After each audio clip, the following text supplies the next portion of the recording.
Hello friends, आज आपण बनवतोय एक बटाट्याची भाजी.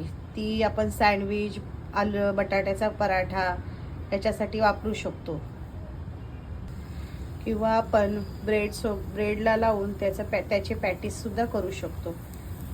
तर सर्वप्रथम मी याच्यामध्ये मिरची, लसूण आणि कढीपत्ता हे फोडणीसाठी घातलेलं आहे. त्याच्यामध्येच आपण जिरं घालूया. त्याला छान परतून घेऊया. आपण आता याच्यामध्ये मसाले घालूया.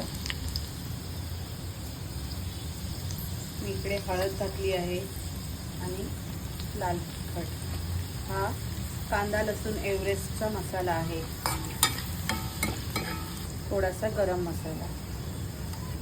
आता आपण याच्यामध्ये बटाटे ॲड करूया. ते आपल्याला मॅश करावे लागतील. त्यासाठी मी असे फोडूनच टाकते जेणेकरून पटकन मॅश होते. चवीनुसार मीठ घालूया. आपली भाजी रेडी आहे. त्याच्यामध्ये हिरवी कोथिंबीर घालूया. आपण याच्यात भरपूर कोथिंबीर घातलेली आहे. आपली ही भाजी रेडी आहे. तर आपण आता त्याच भाजीपासून एक पराठा बनवणार आहोत. त्याच्यासाठी मी हा इथे पीठ मळून घेतला आहे. तर हा आता आपण शेकून घेऊया. दोन्ही साईडून व्यवस्थित शेकून घेऊया.